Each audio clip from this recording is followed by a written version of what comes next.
Hi friends, ಎಲ್ಲರೂ ಹೇಗಿದ್ದೀರಾ? I hope ಎಲ್ಲರೂ ಚೆನ್ನಾಗಿದ್ದೀರಾ ಅಂತ ಅಂದ್ಕೊಂಡಿದ್ದೀನಿ. ಇವತ್ತು ಸ್ವಲ್ಪ ಕೆಲಸ ಇತ್ತು ಅಂತ ಹೊರಗಡೆ ಹೋಗಿದ್ವಿ ನಾನು ನನ್ನ ಹಸ್ಬೆಂಡು. ಕೆಲಸ ಮುಗಿಸ್ಕೊಂಡು ಹೋಟೆಲಲ್ಲಿ ಏನಾದರೂ ತಿನ್ನೋಣ ಅಂತ ಹೋದಾಗ ಅಲ್ಲಿ ನಮಗೆ ಸಿಕ್ಕಿದೆ ಮಂಗಳೂರು ಬನ್ಸು. ನನಗೆ ಎಷ್ಟು ಖುಷಿ ಆಯಿತು ಅಂದರೆ ಅದು ನನ್ನ ಫೇವ್ರೇಟ್. ಅದು ಅಲ್ಲಿ ಸಿಕ್ಕಿದ್ದು ನೋಡಿ ನಂಗೆ ತುಂಬ ಖುಷಿ ಆಯಿತು. ಈ ಎಲ್ಲ ಮುಗಿಸ್ಕೊಂಡು ಬಂದು ಫ್ರೆಶ್ ಅಪ್ ಆಗಿ ಇವಾಗ ಅಡುಗೆಗೆ ರೆಡಿ ಮಾಡ್ಕೊಳ್ತಾ ಇದ್ದೀನಿ. ಇವತ್ತು ಬಂದುಬಿಟ್ಟು ಆನಿಯನ್ ರೈಸು ಮತ್ತು ಮಟನ್ ಸಾಂಬಾರು ಮಾಡ್ತಾಯಿದ್ದೀನಿ. ಮಟನ್ ಸಾಂಬಾರಿಗೆ 2 ಆನಿಯನ್ನು, 3 ಟೊಮೊಟೊ ಮತ್ತು ಹಸಿರು ಮೆಣಸಿನ್ಕಾಯಿ, ಪುದೀನ 1 ಇಡಿ ಮತ್ತು ಅರ್ಧ ಕಟ್ಟು ಕೊತ್ತಂಬರಿ ಸೊಪ್ಪು, ಬೆಳ್ಳುಳ್ಳಿ 2 ಥರ ತೊಗೊಂಡಿದ್ದೀನಿ. ಒಂದು ಬಿಡಿಸಿರೋದು, ಒಂದು ಹಾಗೆ ಇರೋದು. 2 ಗಡ್ಡೆ ಬೆಳ್ಳುಳ್ಳಿ ತೊಗೊಂಡಿದ್ದೀನಿ. ಬೆಳ್ಳುಳ್ಳಿಲಿ ಒಂದು ಗಡ್ಡೆನ ಬಿಡಿಸಿಟ್ಕೊಂಡಿದ್ದೀನಿ, ಒಂದನ್ನು ಹಾಗೆ ಇಟ್ಕೊಂಡಿದ್ದೀನಿ. ಏನಕ್ಕೆ ಅಂತ ನಾನು ಆಮೇಲೆ ಹೇಳ್ತೀನಿ. ಆಮೇಲೆ 1.5 ಇಂಚಷ್ಟು ಶುಂಠಿ ತೊಗೊಂಡಿದ್ದೀನಿ. ಇವಾಗ ಆನಿಯನ್ನು ಮತ್ತು ಟೊಮೊಟೊನೆಲ್ಲ ಕಟ್ ಮಾಡ್ಕೊಳ್ತಾ ಇದ್ದೀನಿ. ನಾನು ಇಯರ್ ಎಂಡಿಗೋಸ್ಕರ ಇಷ್ಟು ಪ್ರಿಪ್ರೇಷನ್ ಮಾಡ್ಕೊಳ್ತಾ ಇದ್ದೀನಿ. ನೀವೆಲ್ಲ ಹೇಗೆ ಇಯರ್ ಎಂಡ್ ಆಚರಿಸಿದ್ರಿ ಅಂತ ನನಗೆ ಕಮೆಂಟ್ ಮೂಲಕ ತಿಳಿಸಿ ಫ್ರೆಂಡ್ಸ್. ಎಲ್ಲರೂ ಹೇಗೆ, ನಾನು ಸಿಂಪಲ್ಲಾಗೆ ಮಾಡ್ಕೊಂಡ್ವಿ. ನಾವೇನು ಅದ್ದೂರಿಯಾಗಿ ಏನು ಮಾಡೋಕ್ಕೆ ಹೋಗಲಿಲ್ಲ. ಸಿಂಪಲಾಗಿ ವರ್ಷ ಹೇಗೆ ಮಾಡ್ತೀವೋ ಅದೇ ಥರ ಮಾಡ್ಕೊಂಡ್ವಿ. ಕೇಕ್ ಕಟ್ಟಿಂಗು ಮತ್ತು ಸ್ವಲ್ಪ ನಾನ್ ವೆಜ್ಜಲ್ಲಿ ಏನಾದರೂ ಮಾಡ್ಕೊಳ್ಳೋಣ ಅಂತ ಮಾಡ್ಕೊಂಡ್ವಿ. ಮಸಾಲೆಗೆ ನಾನು ಫ್ರೈ ಮಾಡ್ಕೊಳ್ತಾ ಇದ್ದೀನಿ. ಅದಕ್ಕೆ 2 ಸ್ಪೂನ್ ಆಗೋಷ್ಟು ಆಯಿಲ್ ಹಾಕ್ತಾಯಿದ್ದೀನಿ. ಇದಕ್ಕೆ ಲವಂಗ ಮತ್ತು ಚಕ್ಕೆ, ಕಾಳುಮೆಣಸು, ಏಲಕ್ಕಿ ಹಾಕ್ಕೊಳ್ತಾ ಇದ್ದೀನಿ. 4 ಲವಂಗ ಹಾಕಿದ್ದೀನಿ, ಒಂದು 3-4 ಪೀಸ್ ಚಕ್ಕೆ, 2 ಏಲಕ್ಕಿ ಮತ್ತು 2 ಸ್ಪೂನ್ ಆಗೋಷ್ಟು ಕಾಳುಮೆಣಸನ್ನ ಹಾಕ್ಕೊಳ್ತಾ ಇದ್ದೀನಿ. ಇವಾಗ ಆನಿಯನ್ನ ಸೇರಿಸ್ಕೊಳ್ತೀನಿ.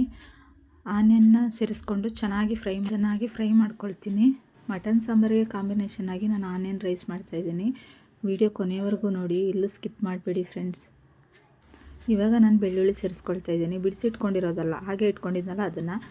ಹಾಗೆಯೇ ಪುದೀನೂ ಸೇರಿಸ್ಕೊಳ್ತಾ ಇದ್ದೀನಿ ಮತ್ತು ಕೊತ್ತಂಬರಿನೂ ಹಾಕ್ಕೊಳ್ತಾ ಇದ್ದೀನಿ. ಹಾಕ್ಕೊಂಡು ಚೆನ್ನಾಗಿ ಫ್ರೈ ಮಾಡ್ಕೊಳ್ತೀನಿ. ಮಟನ್ ಸಾಂಬಾರಿಗೆ ಕೊತ್ತಂಬರಿ ಕಡಿಮೆ ಇದ್ದು ಪುದೀನ ಜಾಸ್ತಿ ಇದ್ದರೆ ತುಂಬ ಚೆನ್ನಾಗಿರುತ್ತೆ. ಇವಾಗ ನಾನು ಶುಂಠಿ ಸೇರಿಸ್ಕೊಳ್ತಾ ಇದ್ದೀನಿ. 2 ಇಂಚಷ್ಟು ಶುಂಠಿ ತೊಗೊಂಡಿದ್ನಲ್ಲ ಅದನ್ನು ಸೇರಿಸ್ಕೊಂಡು ಫ್ರೈ ಮಾಡ್ಕೊಂಡಿದ್ದೀನಿ. ಇವಾಗ ನಾನು ಟೊಮೊಟೊನ ಆ್ಯಡ್ ಮಾಡ್ಕೊತೀನಿ.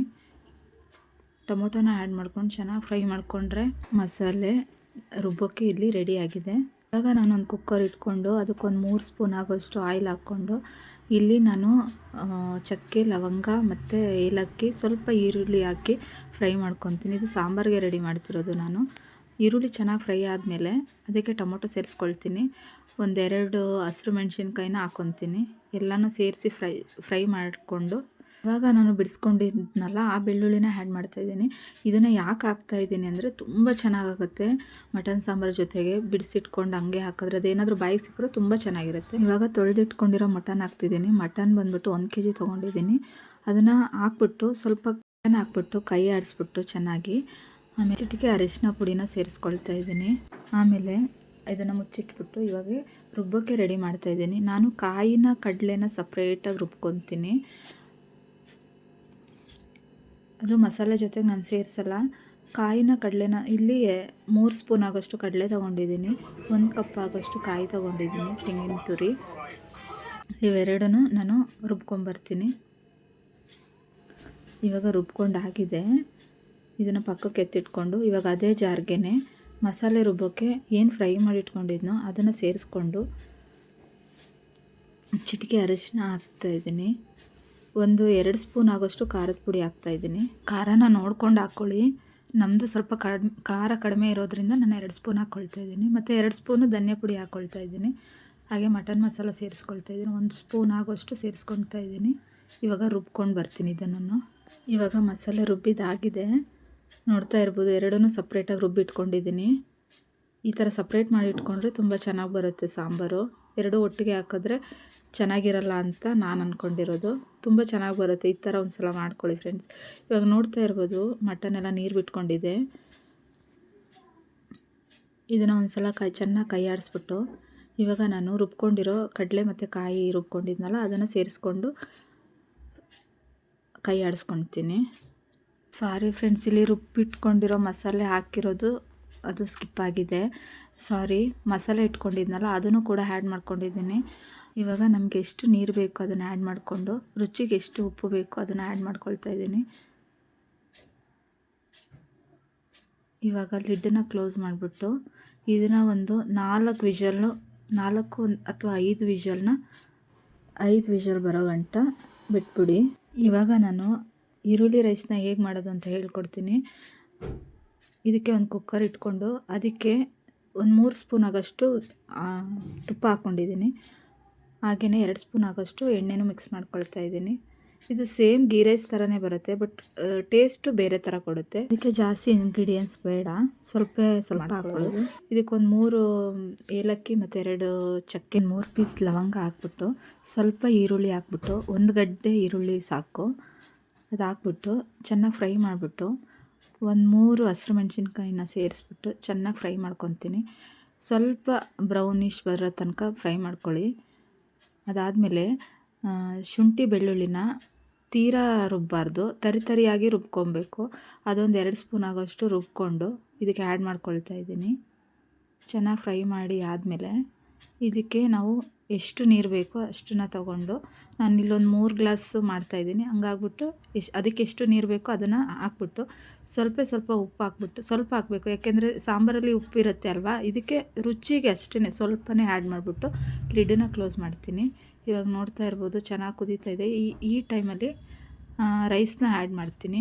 ಇದು ತುಂಬ ಸಿಂಪಲ್ಲಾಗಿರುತ್ತೆ ಫ್ರೆಂಡ್ಸ್, ಏನು ಜಾಸ್ತಿ ಮಸಾಲೆ ಬೇಡ ಅನ್ನೋರಿಗೆ, ಮತ್ತು ಲೈಟಾಗಿ, ಆಮೇಲೆ ಮಟನ್ ಸಾಂಬಾರಲ್ಲಿ ತುಂಬ ಮಸಾಲೆ ಇರುತ್ತೆ ಅಂತ ಅನ್ನೋರಿಗೆ ತುಂಬ ಲೈಟಾಗಿರುತ್ತೆ. ಒಂದು ಸಲ ಮಾಡ್ಕೊಳ್ಳಿ. ಮತ್ತು ಕಾಂಬಿನೇಷನ್ ಮಾತ್ರ ತುಂಬ ಚೆನ್ನಾಗಿರುತ್ತೆ. ಮಟನ್ ಸಾಂಬಾರಿಗೆ ತುಂಬ ಚೆನ್ನಾಗಿ ಟೇಸ್ಟ್ ಕೊಡುತ್ತೆ. ಇದು ಸಿಂಪಲಾಗೂ ಬೇಗನೆ ಮಾಡ್ಕೊಬೋದು. ಯಾರಾದರೂ ಮನೆಗೆ ಗೆಸ್ಟ್ ಬಂದಾಗ ಬೇಗನೆ ಅಡುಗೆ ಆಗಬೇಕು ಅಂತಂದರೆ ಈ ರೈಸ್ನ ನಾನು ಮಾಡ್ಕೊಳ್ಳಿ ಅಂತ ಹೇಳ್ತೀನಿ. ನೋಡ್ತಾ ಇರ್ಬೋದು ಇವಾಗ ರೈಸ್ ಕೂಡ ಆಗಿದೆ. ಒಂದೇ ವಿಷಲ್ ಹಾಕ್ಕೊಂಡಿದ್ದೀನಿ. ತುಂಬ ಚೆನ್ನಾಗಿ ಬಂದಿತ್ತು. ಉದ್ರಾಗಿ ಹೇಗೆ ಬಂದಿದೆ ಅಂತ ನೀವೇ ನೋಡ್ತಾ ಇದ್ದೀರಲ್ಲ, ತುಂಬ ಚೆನ್ನಾಗಿರುತ್ತೆ. ನೋಡೋಕ್ಕೆ ಸ್ವಲ್ಪ ಗೀ ರೈಸ್ ಥರನೇ ಇರುತ್ತೆ, ಟೇಸ್ಟ್ ಬೇರೆ ಥರ ಕೊಡುತ್ತೆ. ಏಕೆಂದರೆ ಗೀ ರೈಸ್ಗೆ ಸ್ವಲ್ಪ ಮಸಾಲೆ ಸೇರಿಸ್ತೀವಿ. ಇದಕ್ಕೆ ನಾನು ಕೊತ್ತಂಬರಿ ಸೊಪ್ಪು ಕೂಡ ಆ್ಯಡ್ ಮಾಡಿಲ್ಲ. ಜಸ್ಟು ಆನಿಯನ್ ರೈಸ್ ಅಂತಂದರೆ ಆನಿಯನ್ ಮಾತ್ರ ಹಾಕ್ಬಿಟ್ಟು ಮಾಡಿರೋದು. ಹಾಗೆ ಇಲ್ಲಿ ಮಟನ್ ಸಾಂಬಾರು ಕೂಡ ಆಗಿದೆ. ನೋಡ್ತಾ ಇರ್ಬೋದು ಹೇಗೆ ಬಂದಿದೆ ಅಂತ ಹೇಳ್ಕೊಂಡು. ಇವಾಗ ಇದು ರೆಡಿ ಆಗಿದೆ ಫ್ರೆಂಡ್ಸ್. ಅದರ ಜೊತೆಗೆ ಈರುಳ್ಳಿ ಮತ್ತು ಸೌತೆಕಾಯಿನ ತೊಗೊಂಡಿದ್ದೀವಿ. ನೋಡ್ತಾ ಇರ್ಬೋದು ಹೇಗೆ ಬಂದಿದೆ ಅಂತ. ಒಂದು ಸಲ ಮನೇಲಿ ಮಾಡ್ಕೊಳ್ಳಿ ಫ್ರೆಂಡ್ಸ್, ತುಂಬ ಚೆನ್ನಾಗಿರುತ್ತೆ. ಹಾಗೆಯೇ ಮಾಡಿಕೊಂಡು ಇವತ್ತಿನ ಅಡುಗೆ ಹೇಗಿತ್ತು ಅಂತ ಕಮೆಂಟ್ ಮೂಲಕ ನಂಗೆ ತಿಳಿಸಿ ಫ್ರೆಂಡ್ಸ್. ಇವತ್ತಿನ ನಮ್ಮ ಅಡುಗೆ ನಿಮ್ಗೆ ಇಷ್ಟ ಆಗಿದೆ ಅಂದ್ಕೊಂಡಿದ್ದೀನಿ. ಪ್ಲೀಸ್ ಶೇರ್ ಮಾಡಿ, ಸಬ್ಸ್ಕ್ರೈಬ್ ಮಾಡಿ, ಲೈಕ್ ಮಾಡಿ, ಪ್ಲೀಸ್ ಸಪೋರ್ಟ್ ಮಾಡಿ. ಹಾಯ್ ಹಲೋ ಫ್ರೆಂಡ್ಸ್, ನಾನು ನಿಮ್ಮ ಸ್ನೇಹ. ಎಲ್ಲರೂ ಹೇಗಿದ್ದೀರಾ? ಎಲ್ಲರೂ ಚೆನ್ನಾಗಿದ್ದೀರಾ ಅಂತ ಅಂದ್ಕೊಂಡಿದ್ದೀನಿ. ಹೊಸ ವರ್ಷದ ಆರ್ಥಿಕ ಶುಭಾಶಯಗಳು. ಈ ವರ್ಷ ನೀವೇನು ಅಂದ್ಕೊಂಡಿದ್ದೀರೋ ಅದೆಲ್ಲ ನೆರವೇರಲಿ. ಹಾಗೆ ಎಲ್ರಿಗೂ ಒಳ್ಳೇದಾಗಲಿ. ಈ ವರ್ಷ ಎಲ್ರಿಗೂ ಒಳ್ಳೇದು ಮಾಡಲಿ ಅಂತ ನಮ್ಮ ದೇವರಲ್ಲಿ ಕೇಳ್ಕೊತೀನಿ. ಹಾಗೆ ನನ್ನ ಚಾನಲ್ನ ಸಬ್ಸ್ಕ್ರೈಬ್ ಮಾಡಿ, ಲೈಕ್ ಮಾಡಿ, ಶೇರ್ ಮಾಡಿ. ಪ್ಲೀಸ್ ಫ್ರೆಂಡ್ಸ್ ಸಪೋರ್ಟ್ ಮಾಡಿ, ಸಬ್ಸ್ಕ್ರೈಬ್ ಮಾಡಿ. ಹಾಗೆ ಟೈಮ್ ಕೂಡ ಆಗಿತ್ತು. ನಾವೇಗೆ ಸೆಲೆಬ್ರೇಟ್ ಮಾಡಿದ್ವಿ ಅಂತ ನೋಡಿ, ಹಾಗೆ ನೀವೇಗೆ ಸೆಲೆಬ್ರೇಟ್ ಮಾಡಿದ್ರಿ ಅಂತ ಹೇಳ್ತಾ ಇರಬೇಕಾದ್ರೇ ಟೈಮ್ ಕೂಡ ಆಗಿತ್ತು. ಅದಕ್ಕೆ ಸೆಲೆಬ್ರೇಷನ್ ಮಾಡೋಣ ಅಂದ್ಬಿಟ್ಟು ಮಕ್ಕಳೆಲ್ಲ ರೆಡಿ ಆಗಿದ್ದರು. ನಮ್ಮ ಪಕ್ಕದ ಮನೆ ಮಕ್ಕಳು ಕೂಡ ಬಂದಿದ್ದರು, ನಮ್ಮ ಮಕ್ಕಳು ಕೂಡ ಸೇರಿಕೊಂಡಿದ್ರು. ಎಲ್ಲರೂ ಸೇರಿಕೊಂಡು ನ್ಯೂ ಇಯರ್ನ ಆಚರಿಸೋಣ ಅಂತಂದ್ಬಿಟ್ಟು ರೆಡಿ ಮಾಡ್ಕೊಂಡ್ವಿ. ನಾವು ಕೇಕ್ ಕಟ್ ಮಾಡೋ ಟೈಮ್ಗೆ ಹೊರಗಡೆ ಪಟಾಕಿ ಕೂಡ ಹಚ್ಚಿದ್ರು. ಏನೋ ಒಂಥರ ಚೆನ್ನಾಗಿತ್ತು. ಈ ಥರ ನಮ್ಮ ಸೆಲೆಬ್ರೇಷನ್ ಇತ್ತು. ಇವತ್ತಿನ ದಿನ ತುಂಬಾ ಚೆನ್ನಾಗಿ ಹೋಯ್ತು ಅಂತ ಅನ್ನಿಸ್ತು. ಹಾಗೆಯೇ ನ್ಯೂ ಇಯರ್ನ ತುಂಬ ಚೆನ್ನಾಗಿ ವೆಲ್ಕಮ್ ಮಾಡ್ಕೊಂಡ್ವಿ. ತುಂಬಾ ಖುಷಿ ಆಯಿತು. ಎಲ್ರಿಗೂ ಹ್ಯಾಪಿ ನ್ಯೂ ಇಯರ್ ಫ್ರೆಂಡ್ಸ್. ನೋಡಿದ್ರಲ್ಲ ಫ್ರೆಂಡ್ಸ್, ನಮ್ಮದು ಸಿಂಪಲಾಗಿ ಹೇಗಿತ್ತು ಸೆಲೆಬ್ರೇಷನು ಅಂತ.